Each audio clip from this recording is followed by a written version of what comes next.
Hello and welcome to another How to Write a Song, where today we're starting a hip-hop song. Now, you may notice that things have changed a bit. That's because I'm trying out this new format in the hopes of making these videos a bit more fun and educational rather than just me rambling for 20 minutes. So what we're going to do today is analyze some songs and use the techniques that they use in our own song in order to learn what signifies these genres.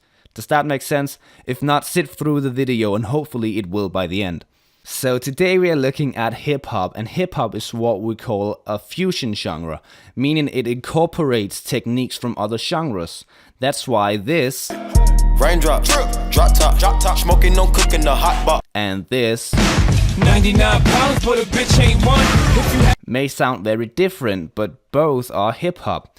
In short, there's countless of ways to make beats, and if we were going to be as contemporary as possible, we'd probably be looking at the first example by Migos.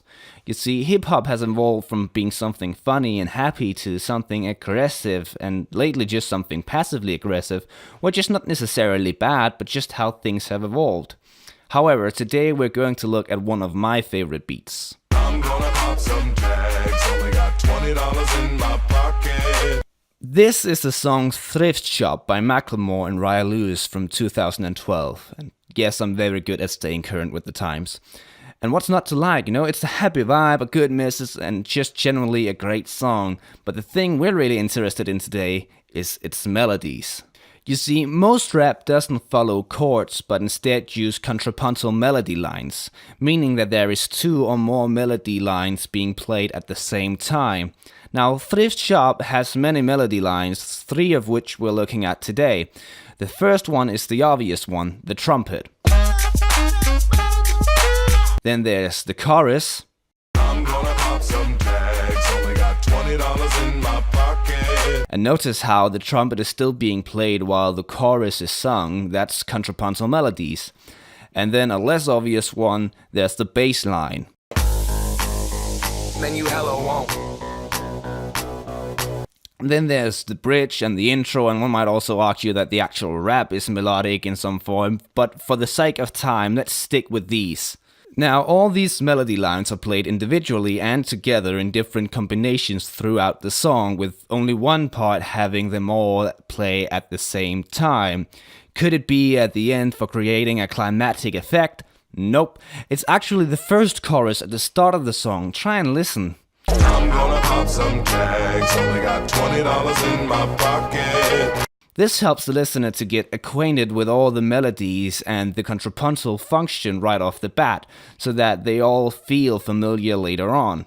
So what makes these melodies work well together? Well, firstly, they all occupy different parts of the spectrum. The trumpet is playing in a high clef, the singer is singing in a middle clef, and the bass is playing in a deep clef. Meaning that the melodies spectrum-wise have a good distance to each other, so that they don't accidentally bump together. Think of it like three freestyle dancers. If they stand spread out, they can dance however they want to, but if they stand close to each other, they're gonna hit each other. Secondly, they all use the same pentatonic scale. Now, a pentatonic scale is a scale with only 5 notes, hence the name penta means 5. So the chance that the interval or relation between the notes of the melody sounding bad is minimized. And lastly, they all mostly have the stresses placed the same places in the measure. Try and listen. I'm gonna pop some tags, only got $20 in my pocket. Now let's try and write our own piece of music using this idea of contrapuntal melodies. And I should start off by warning you that this is a MIDI version and a proper production will come in another video when we're done with the song. So firstly, I've created this melody line for the organ.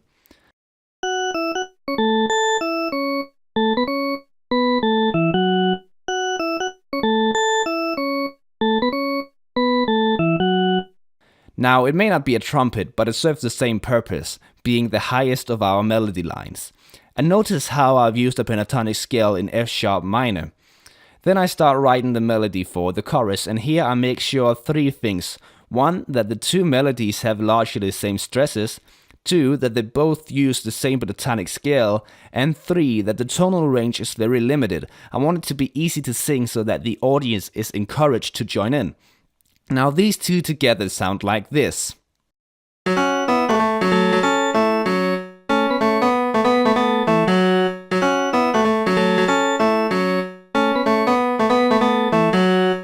And lastly, we have the bass line. Again, I want the stresses to be the same and to use the same pentatonic scale. Furthermore, I make sure that it's very minimalistic, as it mostly serves as a background melody behind the others.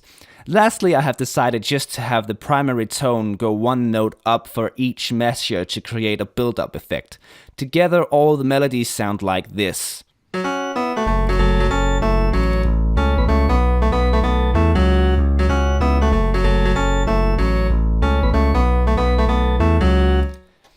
So those are our primary melodies for our song, and that's how Contrapuntal Melodies work. I hope you enjoyed the video. If you did, drop a like, and hopefully the next video will be up next week.